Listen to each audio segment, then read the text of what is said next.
سيدنا ومولانا وخالد وعلى آله وصحبه أجمعين أما بعد. Yang Bapak-bapak dan saudara-saudara kita yang dirahmati Allah Subhanahu wa taala. Lanjutkan pada hari Idul Fitri 1444 Hijriah. Dan semoga jemaah pengajian kedepannya lebih banyak lagi sebagaimana yang kita harapkan bersama. Amin. Amin. Ya Rabbal Alamin. Dan kami juga atas nama DKM serta Jemaah Muslimatul Huda mengucapkan beribu-ribu terima kasih kepada Bapak Karam SD, Bapak Karam bin Jamal SD yang selama ini selalu membantu kebutuhan-kebutuhan Muslimatul Huda dan pengajian yang kita lakukan. Izin Pak Ustaz. Tadi Pak Karam juga menyampaikan video yang saya sampaikan sekilas. Jadi kita ini Pak, pada waktu adanya dari BMI kita mendapatkan BOTI. Nah BOTI itu kemudian ada juga dari guru ngaji. Nah kemudian dari BOTI itu kita diberikan ada namanya barcode. Memang biasanya kalau barcode itu ditempelkan di pintu. Mau berapa aja terserah. Itu untuk barcode. Tapi mungkin kalau ada di dalam PSN itu agak sulit karena pengaruh daripada media komputer atau media daripada handphone. Kemudian masalah website sebenarnya saya ini bisa disengaja Pak. Itu terserah Pak. Jadi apa yang diberikan untuk musola ini silakan aja Pak. Jadi bantuan-bantuan ataupun apa nanti kita bisa. Bismillahirrahmanirrahim. Alhamdulillahirabbil alamin. Wal 'aqibatu lil muttaqin. ولا عدوان إلا على الظالمين اللهم صل على سيدنا ومولانا محمد وعلى آله وصحبه أجمعين أما بعد حضرة المحترمين وزمرة المؤمنين رحمكم الله. Bapak-bapak peserta taklim rutin malam Rabu, hari Selasa malam Rabu Mushola Nurul Huda yang dirahmati Allah Subhanahu wa taala. Terkhusus yang kami muliakan kepada Ketua Dewan Kemakmuran Mushola Bapak, nama panjangnya itu siapa? Gunadi, Bapak Imam Gunadi, Bapak Igun ya, Bapak Imam Gunadi. Kami muliakan Dewan Penasehat Bapak Taram, lalu Bapak Suprapto dan seluruh jamaah yang dirahmati. Besar harapan kita segala jenis dan bentuk ibadah yang lalu, yang sekarang yang mendatang diterima oleh Allah Subhanahu wa taala.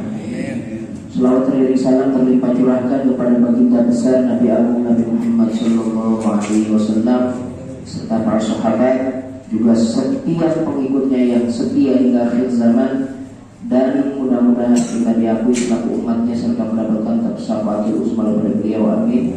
Allahumma. Bapak dan Allah Subhanahu wa taala, seyogianya depan ini Senin besok itu tutup semua. Dan ternyata pergeseran penutupannya itu unik.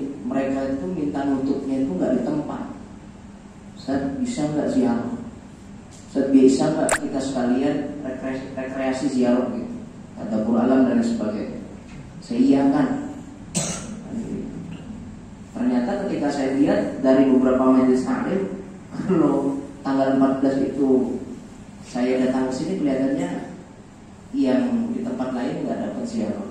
Oleh karenanya saya alhamdulillah bisa mauquf sekarang memberikan pengajian yang untuk ditutup hari ini di hari Jumat. Dan gitu ya, harusnya malam pasti banyak dosanya. Udah pasti itu. Jadi orang yang selamat itu adalah orang yang hafidhul lisan, orang yang bisa menjaga lisannya. Yang bisa menjaga lisannya itu adalah orang-orang yang senantiasa diam. Ya, kalau bapak-bapak kan orang ngaji diam gitu ya, nggak banyak bicara, diam gitu atau tidur gitu. Tuh bapak yang di sini, saya lihat begitu loh. Giliran gorengannya lewat baru melek. Oh ada gorengan, oh ada air. Nah itu orang-orang yang selamat itu. Nah sedangkan seperti saya, orang-orang yang sering ngomong itu banyak salahnya. banyak dosanya, banyak kelirunya, sabkul lisannya itu banyak. Oleh karenanya pada kesempatan yang agung ini, kesempatan yang mulia ini, saya mohon dibukakan pintu maaf yang seluas-luasnya, yang selebar-lebarnya, yang sedalam-dalamnya, sehingga nanti ketika kita masuk Ramadan gantian. Akhirnya saya pamit sama Mbah Maimun, Mbah Kulo nggak bisa meneruskan mondok karena keterbatasan biaya. Jangan pulang. Sampai sekarang ngeladen saya, jadi khotim saya. Apa yang saya butuhkan siapkan, baik ngaji dan sebagainya. Makanya saya khotim kiai. Jadi kalau saya ke Sarang itu, hampir semua kiai kenal sama saya. Dan saya dipanggilnya Jakarta. Pasti itu, Jakarta. Karena memang satu-satunya orang Jakarta pada saat itu. Jadi saya ngeladenin, bikinin kopi, nyuciin baju. Kadang-kadang kalau anak-anaknya kiai masih kecil, saya ngasuh. Itu seperti itu, Pak. Tidak ada santri yang mau, jarang yang meladeni khotim namanya. Kata Mbak Maimun, biar sampean gak alim, gak pinter, kalau sampai neladen, sampai mau khotim, insya Allah manfaat. Pulang tahun 2003 itu saya pulang dari pondok. Maka kok dilalahnya banyak yang minta ngaji, padahal harusnya kan bukan ngaji gitu ya. Karena saya cuma khotimnya para kiai, harusnya ya jadi perbot lah kan gitu ya, nyuci karpet dan lain sebagainya. Ternyata ada sirnya, ada hikmahnya. Apa-apa yang ketika kita meladeni kiai, meladeni guru, itu dulu saya melakukan itu, yang namanya masak kopi dan lain sebagainya. Nah sekarang Pak Hari yang mau masakin kopi saya, ini luar biasa. Padahal kalau secara ukuran usia saya lebih muda, maka saya bikin kopi sendiri. Itu saya ucapkan terima kasih kepada bapak-bapak seluruhnya. Wabil khusus saya juga berterima kasih ketika ngaji di sini diongkosin. Alhamdulillah. Padahal kalau hitungan saya tuh dari rumah saya jalan ke atas naik tangga tuk nggak sampai 5 menit itu. Berapa menit ya? Bunyinya begini, kullu syai'in wa khatimuha. Setiap sesuatu dilihat itu ujungnya. Itu setiap sesuatu dilihat ujungnya. Akhirnya setiap sesuatu dilihat pungkasannya. Ada orang yang dari awal ngaji, tapi di akhir nggak ngaji, maka hitungannya suul khotimah. Ada yang gitu. Ada orang yang awalnya nggak pernah ngaji, tapi di dalam penutupan datang, maka dihitung husnul khotimah. Makanya Rasulullah SAW senantiasa mengajarkan doa kepada kita. Ini maksul, doanya maksul. Maksul itu datangnya langsung dari Rasulullah SAW dan boleh diamalkan tanpa ijazah. Apa doanya? Ya Allah biha, ya Allah biha, ya Allah bi husnil khotimah. Kenapa husnul khotimah yang kita minta? Haknya itu kembali kepada perkara-perkara kebaikan kita. Ngaji, dengan ngaji mudah-mudahan husnul khotimah. Dengan baca Yasin mudah-mudahan husnul khotimah. Dengan sholat mudah-mudahan husnul khotimah. Itu seperti itu kalimatnya. Kenapa kita disuruh minta husnul khotimah sama Allah Subhanahu wa ta'ala? Karena husnul khotimah ini adalah cita-cita akhir daripada orang yang beriman. Cita-cita kita tuh Pak, cita-cita kita bukan punya rumah 1000 meter, bukan. Mobilnya Pajero, Fortuner dan sebagainya, bukan. Cita-cita akhir daripada perjalanan hidup manusia itu yang beriman kepada Allah dan Rasulnya hanya husnul khotimah. Karena dengan husnul khotimah maka kita akan mendapatkan reward, mendapatkan balasan dari Allah Subhanahu wa ta'ala berupa surganya Allah Azza wa Jalla. Kan saya tanya dari sini ya, dari awal sampai akhirnya orang-orang yang datang, kira-kira bapak-bapak pengen masuk surga apa enggak?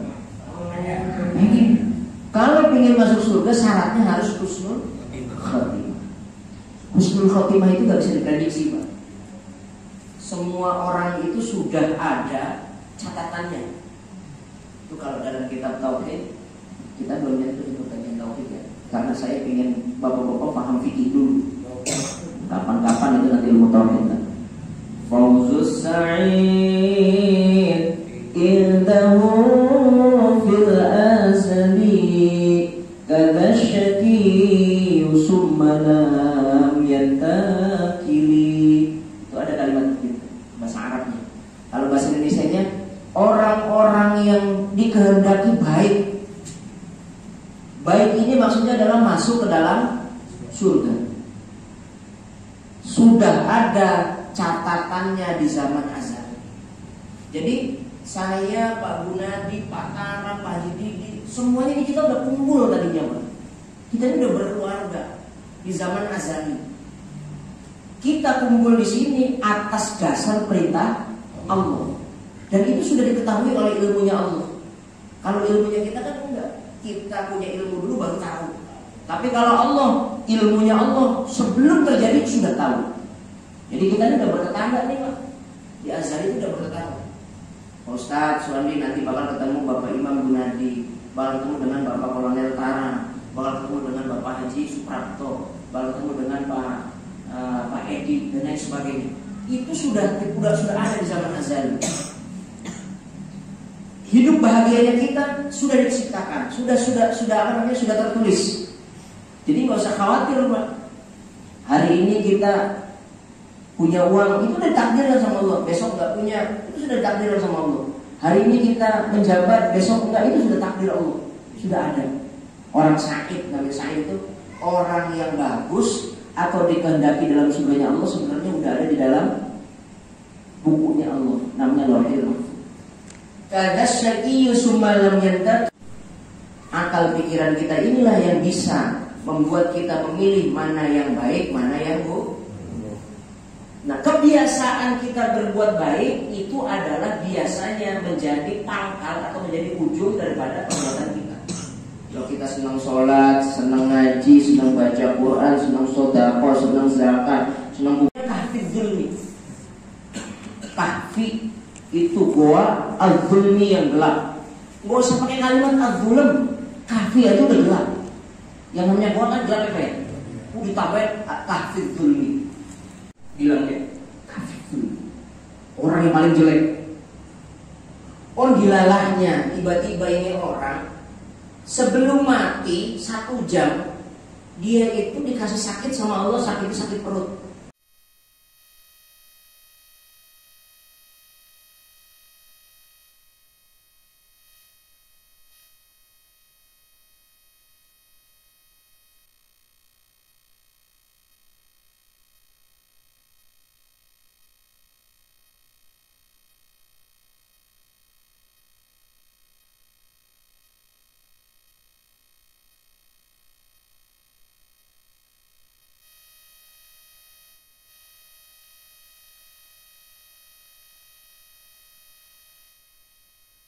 Santong nggak tuh? Siap, itu ada daging nggak? Ini kambing, ini kambing ini. Kambing ya. Oke.